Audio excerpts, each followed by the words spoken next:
Hello and welcome to the Drop-In CEO podcast. I'm Deb Coviello, coming to you live from the Cincinnati podcast studio.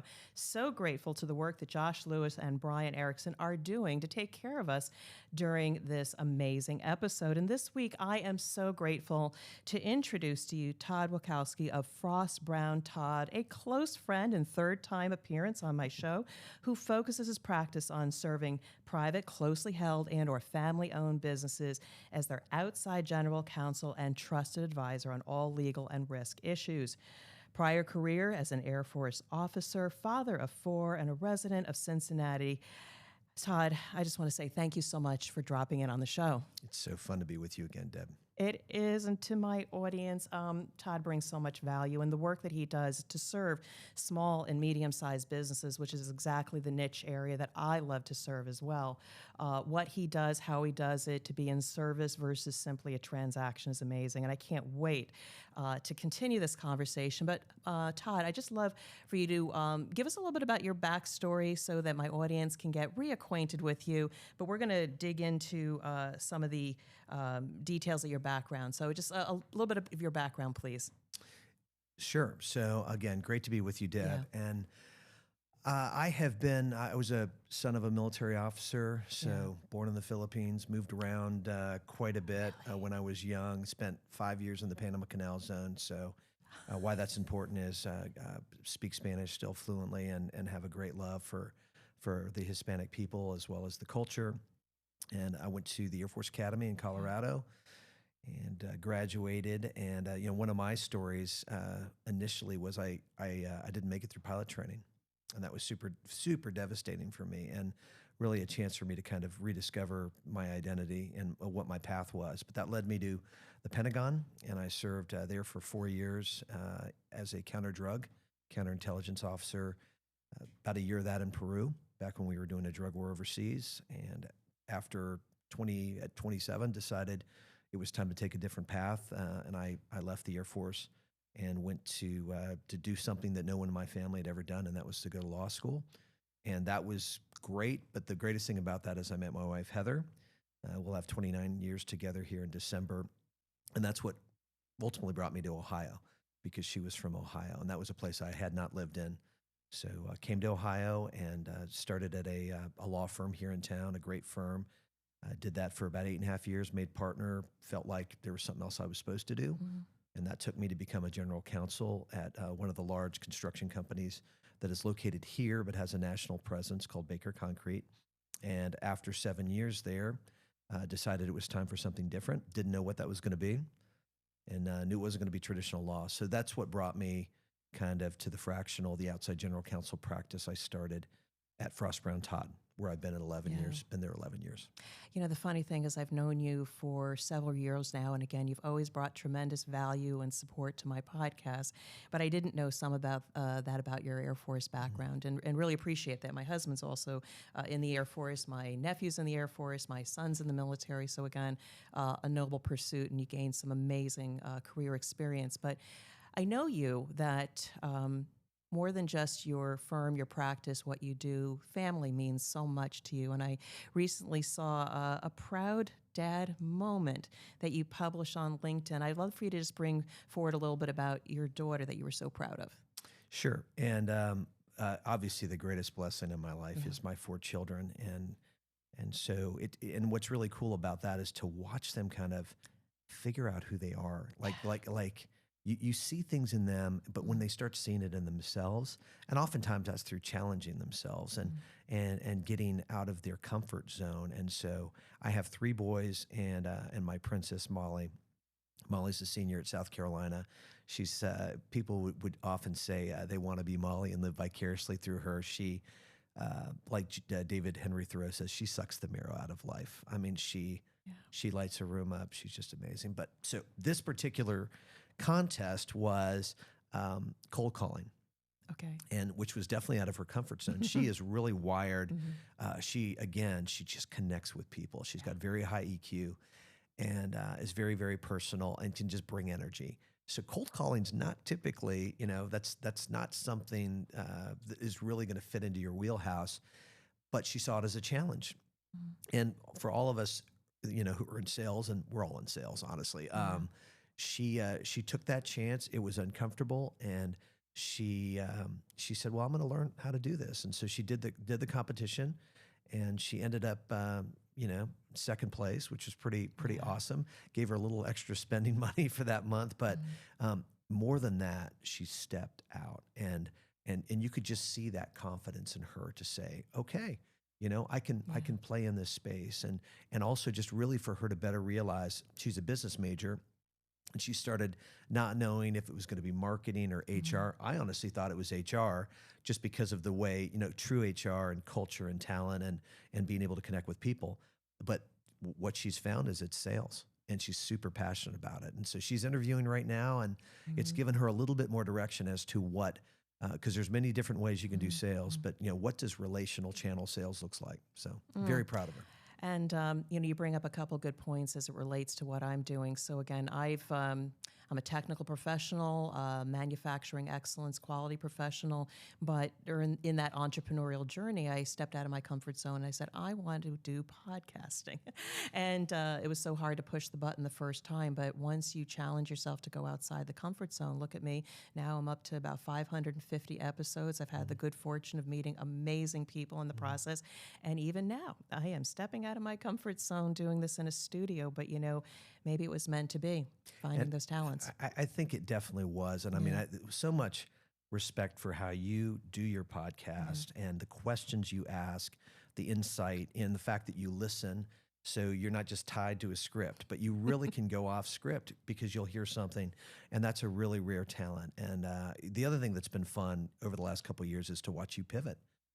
And because you found new things and new ways to express yourself and new needs, and especially as we get older, that's really hard to do, right? Because leaving your comfort zone and things that it's always a challenge. But when we're more vintage, I won't say old, and experienced, you've got to have a little bit more confidence in yourself. But you step out, there's butterflies in your stomach, and but I always feel like the most reward is going to be when you step out of that boat, you're called to do something, you're seeing a need that you need to fill.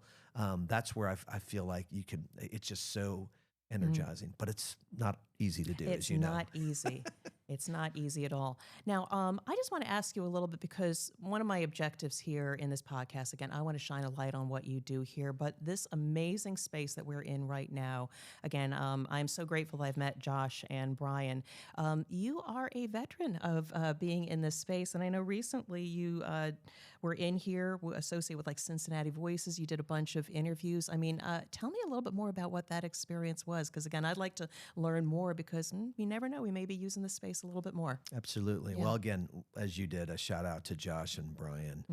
Again, stepping out of the boat, seeing a real need for thought leadership and how to best express that, which we know in our culture many times is through podcast and also podcast with video. Because I think it's podcast, right? We've done the audio thing. The video thing, it seems like people really can connect with you. They can see your face and your mannerisms. But so what friend Ford Knowlton, who is a visionary and has started, he was the one behind Cloverleaf, and for folks in Cincinnati will understand what that was. That was an innovative product that brought together so many of the different analytical tools on personality, from Myers-Briggs to Strength Finders to Enneagram, and really gave you a more comprehensive view of not only who you were, but you did it as a team, who other people were. So not dissimilar to one of my mentors and the CEO of Baker Concrete. His name was Dan Baker, still is. Name is Dan Baker, but he always talked about the platinum rule. And the platinum rule is more than the golden rule. The golden rule is, I'm going to treat Deb the way I would like to be treated, right? Really, at the end of the day, I mean, it's very admirable. But he said, no, you need to treat people the way they want to be treated. So what that denotes is you have to have a relationship with them. Yeah. And so it's not about you, it's about them. And so it's an incredible tool to be able to discern what their needs are as well as your needs are for better communication and better support. So Ford is now, his new thing is Cincy Voices. And so he has, he's seen this opportunity, getting back to what we do as fractionals, where fractionals right now in the whole industry is growing big time for these small to medium-sized businesses that you and I serve, but it's done oftentimes in a vacuum. So you might have a fractional CEO, or you might have a fractional GC or a fractional CFO, but they're kind of just operating in their own space. And so his heart is to say, for these companies, kind of like what AI has helped them with, and to kind of level the playing field, that's what the fractional movement is doing.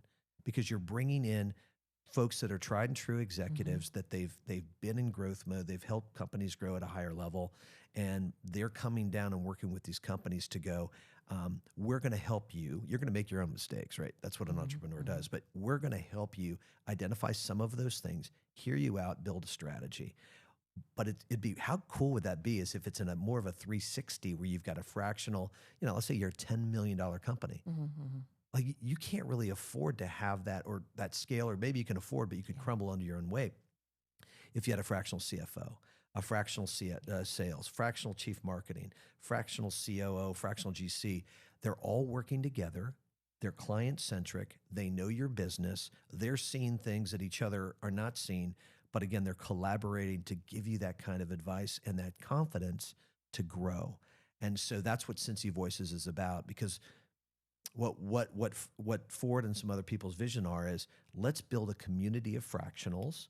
We get to know each other. We build relationship. We trust. And out of that naturally is going to happen great networking and great connections to say, you know what, I can sense that beyond my services, you need an outstanding fractional CEO or COO, which are roles that you play, and you need to meet Deb. And because they trust you and you have the political capital, those kind of introductions are always going to be much more successful than, because these clients need to know other people like you that can help them and have a heart for them. So that's what Cincy Voices is. We want to become an absolute epicenter for the movement, for the fractional executive movement. And it's so needed, because so far up to this point, and again, when I entered entrepreneurship, there were consultants and there were coaches. And a CEO or a C-suite leader actually needs both. They need somebody that really cares and is not going to just apply their cookie cutter approach. They understand the specific business needs, bring in their particular expertise, but then also just integrate themselves and be personally vested in the business. And it's very, very relational. So often I have had, while I'm rolling up my sleeves and working with a team, I get the CEO come saying, Deb, can we talk? Because it's lonely at the top. So we also call that like the messy middle between technically executing against a strategy, rolling up your sleeves, but also dealing with the mindset challenges of navigating whatever those challenges are for those leaders. So it's an amazing space. That's why I called myself the drop-in CEO, to kind of differentiate, not just a consultant, not just a coach, but somebody that truly cares and drops in to help grow that business. So, so I'm grateful that we are in this network together. But I want to really shine a light. Can I jump off that? 'Cause Absolutely. It's such an important point. Sure. Yeah. So we've been trying over the last several years to really define what is a fractional executive, and why it's not a coach, and why it's not a consultant. And that's super important. Please do. This is going to be exciting. Yeah, because it's a lot of, building up on everything that you said. First and foremost, it's highly relational. Especially a consultant, that can be super transactional, and really that's the way it's viewed. It's project based. You parachute in, you parachute out. You end up with a deliverable. Let's say it's a strategy plan. And how many times do you hear from that client, well, oh yeah, we have a strategy plan. There it is, right? It's on our desk and it's gathering dust, because there was no follow-up or continuation. And so what the fractional movement is saying is, okay, this is not project-based.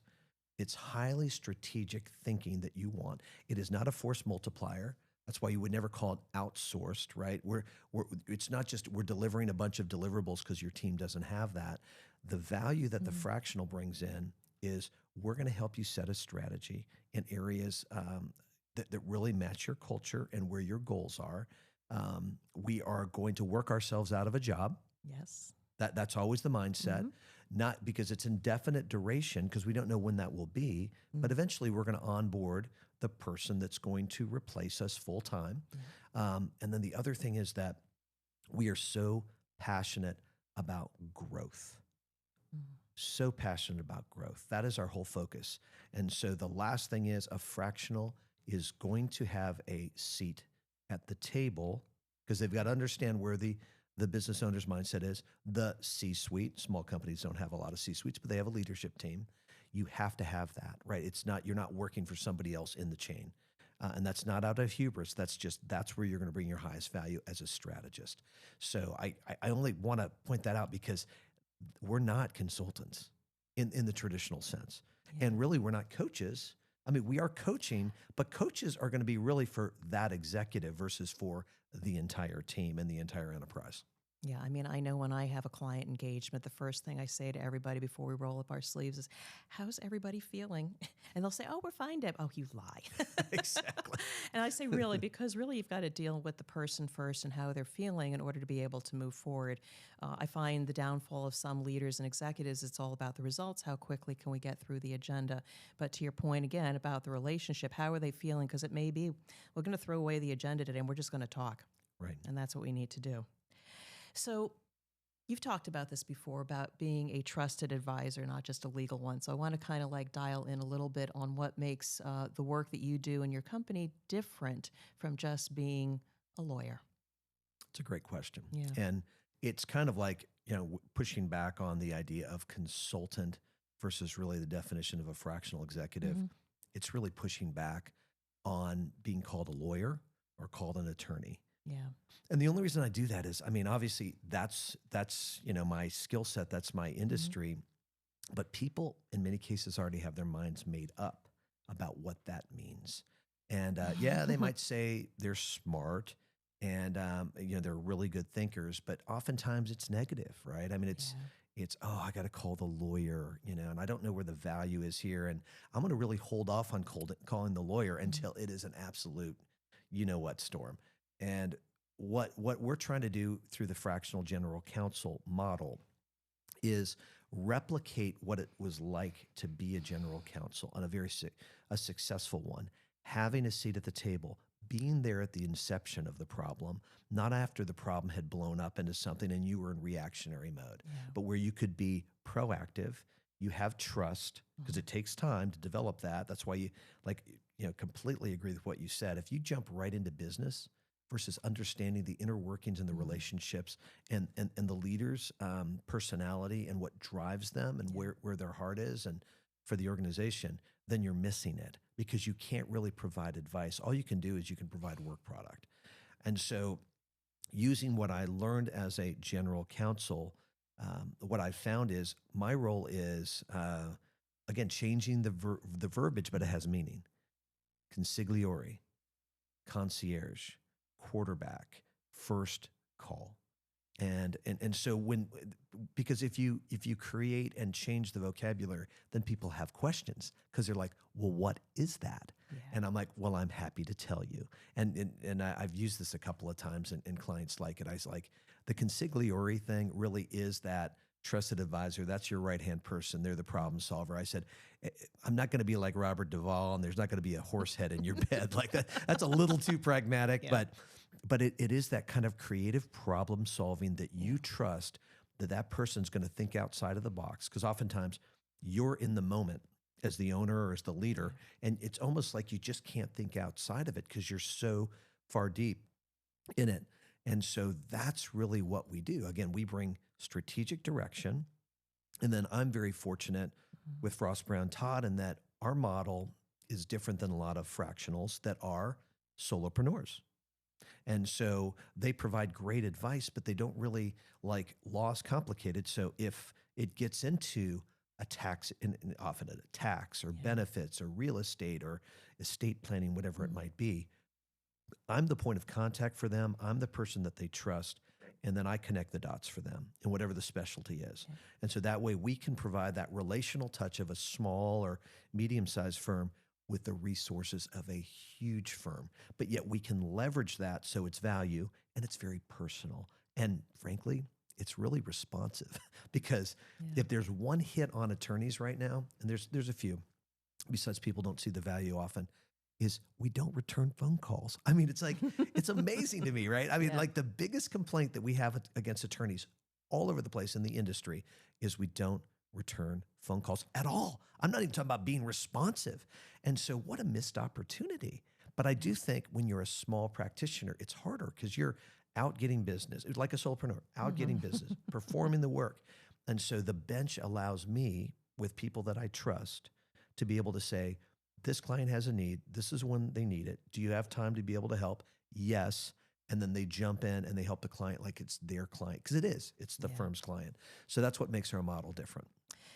So it's very helpful for me to understand that, because, again, I deal with a lot of small and medium-sized business owners, and I, too, build a lot of trust. And I have found many times, Deb, who do you know? And so I'm grateful for, the name of my company is Illumination Partners. So it's helpful to know that I've got a huge, huge network. So again, a little plug for the Drop-In CEO. You don't just get me, you get a huge network of trusted advisors. But it's interesting, you also brought up is the language. And again, we're just kind of talking about branding. Again, I said I wasn't going to be just a consultant or a coach, but the Drop-In CEO. So again, it spawns like, oh, that sounds kind of cool. Tell me more. Right. And that's what we have to do as business owners like yourself, is to be able to stand out. But I'd love to kind of bring this into context, because those that are going to be listening or viewing this are some of my clients or potential clients that I would love to do work for. You like to be at the seat at the table early in the process. So what would it look like to have a seat at the table early and be able to work with them proactively to avoid certain legal complications? That's a great question. And that is where we bring our value, ultimately. A lot of law right now is, again, very reactionary, very firefighting. Yeah. And at that point, I think the value is definitely lessened, because what I found as a general counsel is if I get involved early, and there might be a dispute on a project site, and sometimes it's just at the project level. Like you just have a superintendent and a young, 24-year-old project manager and a 60-year-old hardened, superintendent, and they're butting heads because neither of them really appreciate the value that the other bring.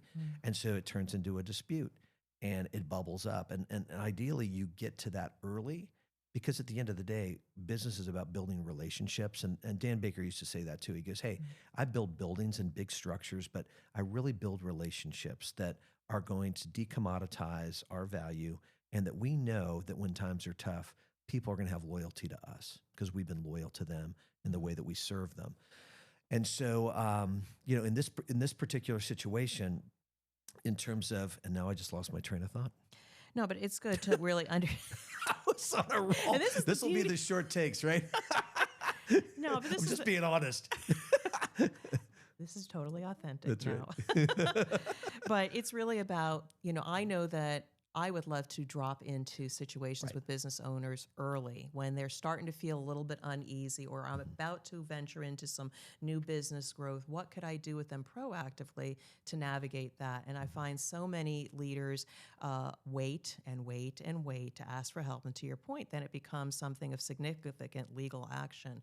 So I know that I like to try to get in early. Let's have a strategy. Let's be proactive so you don't get into chaos or ultimately crisis. And again, so many leaders wait too long to call you. Right.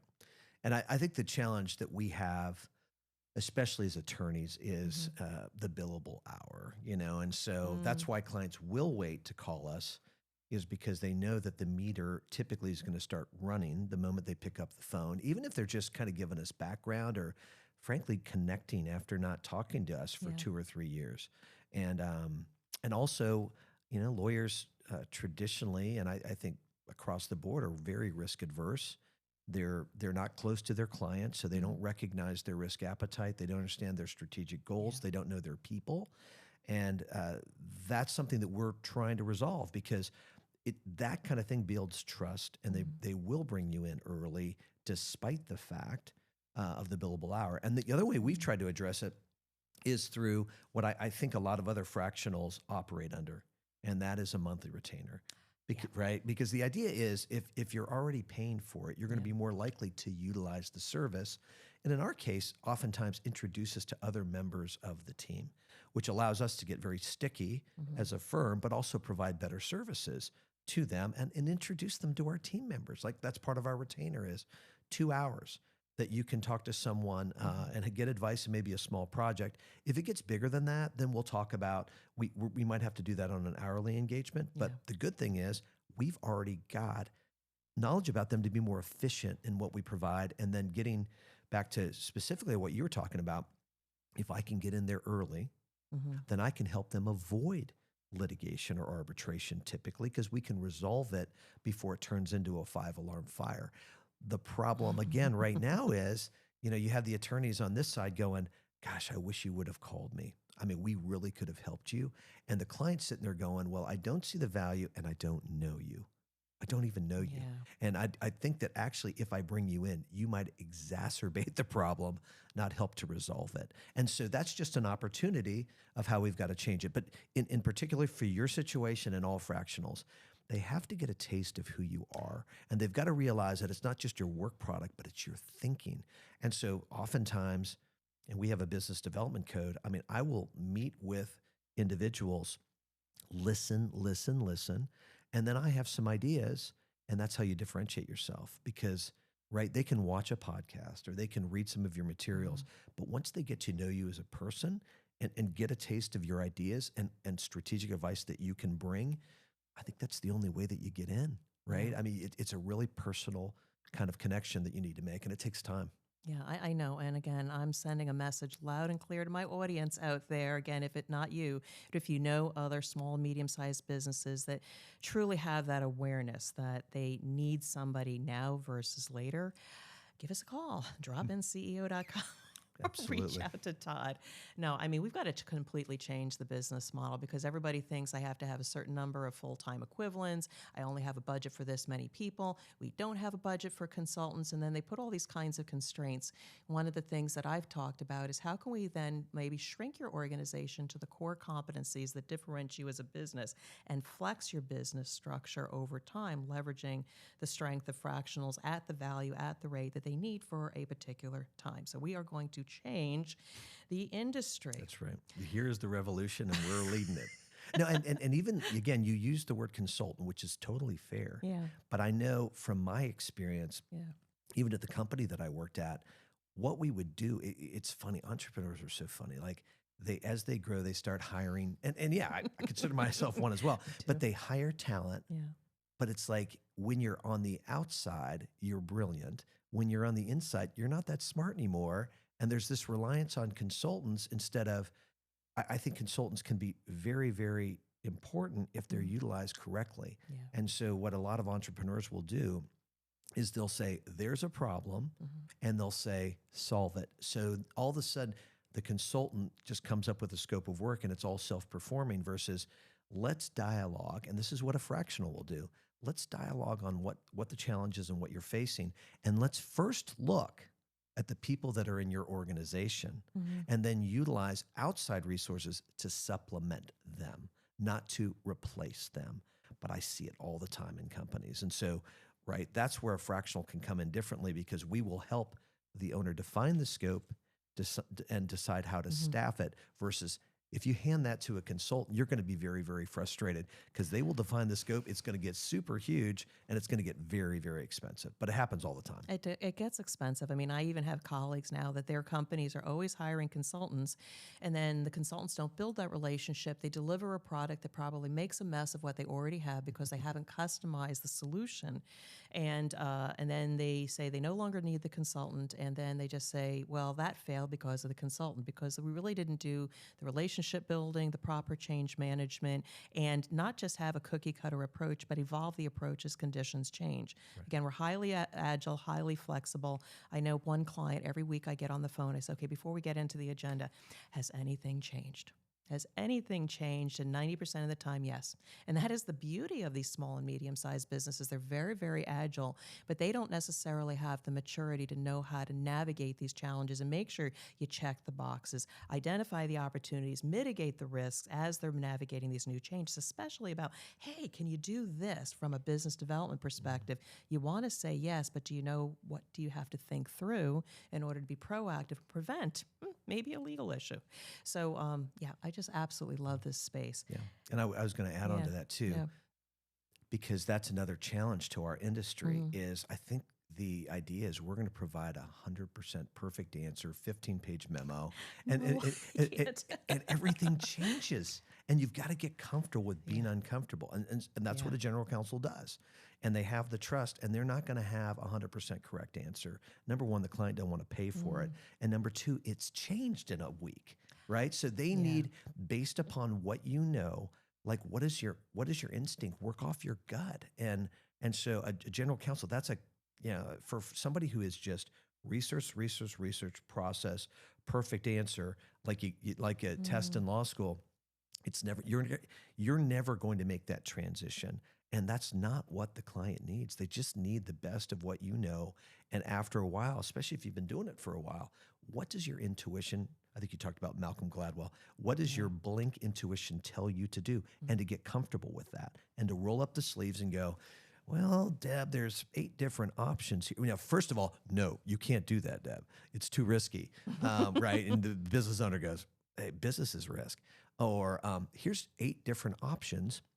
And then you say, well, what do you recommend? And again, I don't know you as a client. So I'm like, I don't know. That's your decision. It's business advice. And they're like, I get it. But if you're going to be an advisor, what do you recommend? And you've got to be comfortable going, you know what? This is the option. You're going to make the call, but this is the one I would recommend based upon the circumstances as we know it. That's advice. And that's what people really want right now from us, from you, from all people that they're bringing into their organization. I appreciate this conversation because I have gone into meetings with butterflies saying I don't know all the answers, but I'm probably 80% good enough. So if nothing else, that's very validating. And I remember having a client where I delivered on a project, but then he says, can you do this? And I said, I have an idea, but I've never done this before. And he says, don't worry. He says, we'll learn along the way. Because he trusted me to be able to navigate it, and we still delivered it. So again, it's also very rewarding as the fractional to gain that trust and respect from that leader that we're going to figure it out together. Right. And you mentioned it earlier, and I think we forget this sometimes as fractionals, especially, and we're going to need to really, really dig into this as we look to be less siloed and more collaborative in how we serve the clients is. One of the greatest values that you provide and that I provide is we are connectors. And so be able to say, yeah, there's certain things, I'm going to learn along with you, but there's certain things that's outside of my wheelhouse, but I really want you to talk to Deb because I trust her. I know her. I've seen that she's been successful with other clients and it's outside of my wheelhouse, but I've done great service to that client because otherwise, number one, they might not recognize the issue. It's a blind spot. Or number two, once you recognize it, where are they going to go? And so the power of that network and of people that you've worked with, it saves them time and it saves them a lot of heartburn. And so to be a great connector and be honest and say, I don't do this, but I've got someone you need to talk to is so powerful. Yeah, I know. So I'm going to segue a little bit now. And again, to my audience, I've had the great fortune of having not only Todd represent a fractional organization, represent his firm, but he himself also is a thought leader. And when we last spoke, you had talked about a framework, the VROOM, VROOM framework. I think I've got that right. You do. That does, I think you've probably alluded to some of the elements, but I'd love for you to share a bit of that with my audience, my new audience, and any particular elements that you'd like to focus on that maybe we haven't already talked about.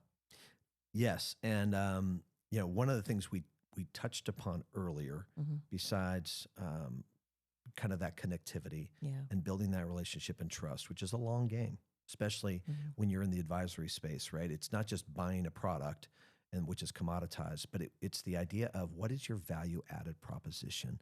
What do you bring that's different? Your question before, what does a fractional general counsel bring that's different than a traditional lawyer?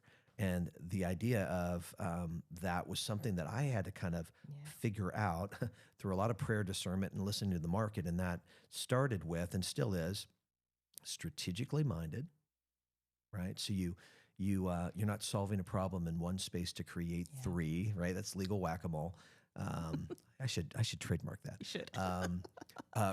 Proactive instead of reactive, waiting for the phone to call. Get to yes. Listen to the client and find out how to help them navigate, right? Not no, don't be where the deal goes to die, et cetera. Risk leveraging, not just eliminating and reducing. Mm. What is their risk appetite, including as you get to know, what is their risk appetite now versus when you first started representing them, right? If you're an entrepreneur, what is your risk appetite? Everything, What is your strategy? True. Yeah, we're going out after Everything. everything because you have nothing to lose. You have no money or capital, and that changes. It'll never be zero, though, and that's kind of what our industry has to learn better is, especially with privately held small to medium-sized businesses, from a trusted advisor. So strategic, proactive, get to yes, risk leveraging advice from a trusted advisor. And so then based upon that, because then people go, well, gosh, I really want that. And so I'm not getting that from my current attorney because change is hard. Like nobody wants to change, especially if I'm going to get the same daggone thing if I go to the next lawyer. So then VROOM, and because I'm always kind of thinking creativity. Sure. How do we really explain what our process is value, relationship, resources, responsiveness, relevancy, and measurability. And so it's done best in a retainer model, right? Because at the end of the day, what we're going to bring is the relationship of a small firm, which you don't get typically from a firm of the size of Frost Brown Todd. But what you're not going to get with that smaller firm is you're not going to get the relevancy of tying you into an expert. So let's say you're like, I know I have IP, but I just don't know what it is and I don't know how to protect it. Or I think I have IP and I want somebody to help me vet this in terms of a strategy of what are the things that I should be registering. That's a great example. Right? Yeah. And so what's cool about our model is I don't do trademark. I don't do patent. I know enough to recognize the issues, but even better than that, I know the right people to connect them with. And so they can have a 30-minute phone call with one of my trademark attorneys that works in it every single day, knows the latest things of what's happening, can develop a strategy for them, and then execute. Because a fractional general counsel, I said this to somebody the other day, I said, we're lousy order takers. We're really good advisors. So if what you're bringing us in is you got to do all this work, I'll have other people that can do that work for you, but that's not my highest and best use for you. And so, the relevancy is the experts, the responsiveness, I got a deep bench. And the thing about Frost Brown Todd, I'll give a great shout out to them. Yeah. Great seedbed for this approach, because unlike a lot of other firms, the way we compensate is very subjective. And so we recognize the hunters and the farmers and the grinders. Instead of just in some firms, it's like, who's the rainmaker and who's doing all the work? Because what ends up happening is if you do that, then people are much more collaborative and team-oriented. And so I'm traditionally a hunter. So I'm going out, building the relationships, bringing the work in. Right. But if I don't have someone who's going to actually do the work and do it in a way that is very value add for the client. Is that the farmer? No, that's the worker. Okay. The farmer is the one, and this is what makes this unique. It's called development credit, but the farmer will then take hold of that relationship and look for more opportunities and be hearing the client as they're growing. I'm still available to them, but if I'm going to leverage and grow, I can't do that all the time for all these clients. They take a personal approach. They get credit for it, and they find other opportunities. Like as you're growing, you know what you're thinking about? You have some key employees and you don't want to lose them. Right. You're not ready to give them equity, but you do want to say, as you're growing this business, I'm going to compensate you well, but if there is an exit strategy or an event, we're going to put together a defined plan for you, a non-equity plan. Beautiful. And here's several options, because that's advice, that you can choose from and maybe even combine. But let's be honest, in that agreement, we're showing you something and we're going to have restrictive covenants in there. So you can't just walk out tomorrow, right? But both parties benefit. I'm showing you loyalty. I need you to show me loyalty. Because the other thing is, this is going to involve a lot of trust. I'm going to share a lot of information with you. And I can't just have you leave tomorrow and start, competing against me or stealing my people. Yeah. And that's a much more positive way to look at it than, I don't trust you from the beginning and, here's your non-solicitation agreement. So you get the benefit of a small firm with the resources of a big firm in a place where it's value and it's affordable versus like a lot of these small clients go, Frost Brown Todd, you're too big. And if we operate the traditional way, we are. But if we operate this way, we can bring tremendous value and bring, Fortune 100 company resources that we have served often down to a 10 million, 5 million, 20 million, $100 million company. And that's what congratulations. VROOM is. Yeah. I mean, congratulations. I was also looking on LinkedIn that I think you've recently acquired or partnered with additional partners, expanded the company reach. Congratulations on that, being able to serve more. Thank you. Yeah, it's really exciting for us. We have, some firms are growing for growth's sake. We really have a strategy, and our strategy is that we want Frost Brown Todd, which effective January 1st will be FBT Gibbons, to be the national firm with a footprint for the middle market. Like that's what our space is going to be. And again, bringing those resources of a big firm to the middle market that really need us, largely privately held. And so part of that strategy is Gibbons PC, who we're just getting to know their people, and they have a similar culture to us, client-centric, providing value, building relationships, but they happen to be in the Northeast. So now we have the ability to serve from, New York, New Jersey, Philadelphia, DC, all the way to California, down to, Houston and Dallas. And then the Midwest, we pretty much have an office in all the major cities, from Nashville to Pittsburgh to Indianapolis. To our heart of our firm has really always been Cincinnati and Louisville. And the beautiful part of this conversation that we're having here is the fact that, again, you care about my brand and my platform of podcasting. And through all these conversations and relationship building, I've come to know and trust that if I ever had a legal opportunity or somebody in my network, I've now got somebody I've built a relationship to at least make an introduction. And again, that's what we're doing in Cincinnati here, just building relationships just to be able to help people we care about. I mean, and I use the word care a lot. It's not about the transaction. We invest a lot of time in the people, getting to know them, and being of best in service. And the rewards will come from just those relationship building. Absolutely. And I was going to give another shout out because I have been on some podcast more than once, but I've never been on a podcast 3 times. And the reason why, when you asked me, which I'm so grateful you did, to be on your podcast, I said, Deb is an intuitive person. Like you kind of figured out our approach before. It takes a long time for people to figure out what we're doing, because it's very different. It's very disruptive to what the legal market is. It's really a legal services delivery model. You ask really, really good questions because that makes the interview a lot better. And I think because of that, I actually utilize your materials and your interview and your podcast interviews in my materials after I meet with people, and I send them, hey, here's some links. I'm serious. With interviews of what we've done, because you capture it and you bring that out, and so that provides continuing value. And of course, when I do that, then more people are listening, right, and drawing you to your other interviews. So it's a really symbiotic relationship. But I don't do that with every podcast interview. So I'm really blessed, because this is.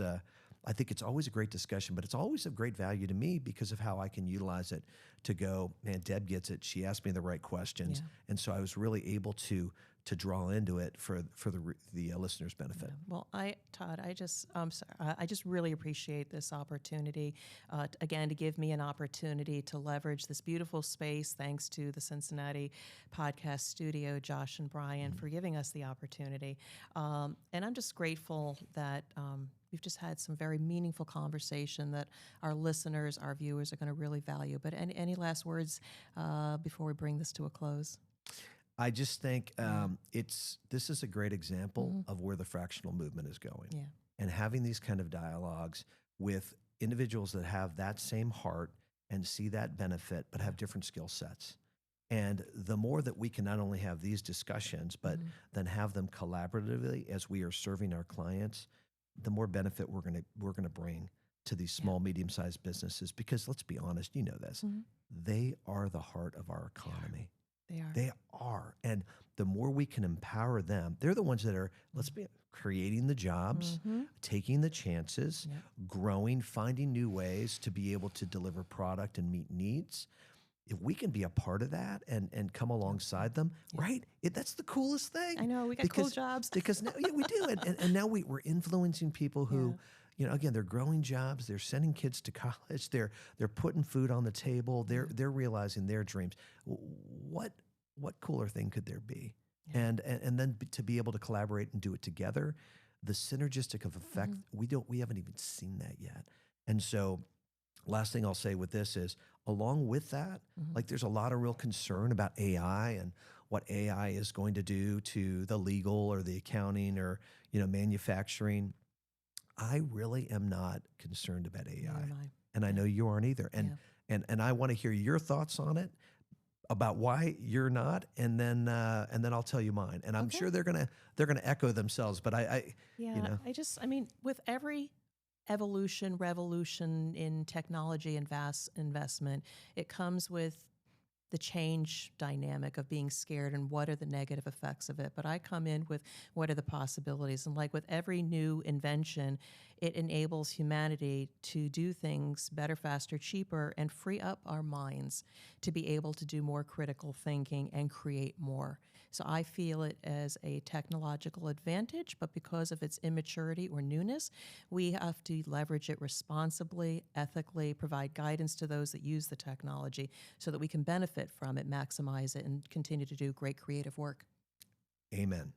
Amen. and I would say, along with that, just we have seen a period in our society like no other where people have been dehumanized and we become a sum of our ideas, or we've been told you need to be socially distant, which I think was the absolute wrong term. But what we're starting to realize is we are better together. We were made for community. And the other idea is if we can kind of come together in that space, what we can also realize is, what is our value? Yeah. It's not a cog in the wheel. Our value is that we are doing what AI will never do, to be advisors, to build trust, to customize solutions, to walk alongside of them, right, through this process, and use AI as a tool to do stuff we actually hate to do. And if we hate to do it, we procrastinate, or we don't even know how to start with it. I'll give you a great example. We I just got back from Minneapolis. We had our third Fractional Executive Conference, which I've told you about, which you need to come with me next year because it's super, super cool and it's growing. But what we talked a lot about, we talked about AI and we talked about how to harness and utilize it, right, for our clients' advantage. And here's a classic example. We chose the facilitator. He was much more versed in AI than any of us, because most of the AI products for lawyers are like going to tell you what case precedent is, and none of that stuff is applicable to what we do. He came up with 3 different titles based upon some feedback we came in prompts. He came up with several great questions, because otherwise we would have had to come up with those things. And they were brilliant. But yet, like with AI, we kind of finessed them. Because AI itself is a raw product. It's pretty good, but but it saved us so much time. And then it also allowed us to, for everybody's specific background, to ask things that were germane and specific to them. And I got to tell you, the panel was fun. And the reason it was fun was because it was also just kind of a paradigm shift, because it was a lot about, people sat there and go, well, what are lawyers going to talk about relationship development for? Or, that's everything. And that's everything. And so it was kind of great for the few people that were there. And we had the right people there. It was like 30 people of the conference, because it created all this discussion to go, you know what? We do that as fractionals. We just didn't think that lawyers did that. But like, you were singing out of our hymn book and you're thinking like we do. And so what it led to is, let's build a relationship. Now we know the resources out there, and let's work together and let's find ways to collaborate. I'm so grateful we've had this conversation, and I can't wait for the reaction from our audiences. But I just want to say, Todd, thank you so much. I want to wish you well, continued success, and this is not the end of this conversation. You too, my friend. And as you like to say, be well.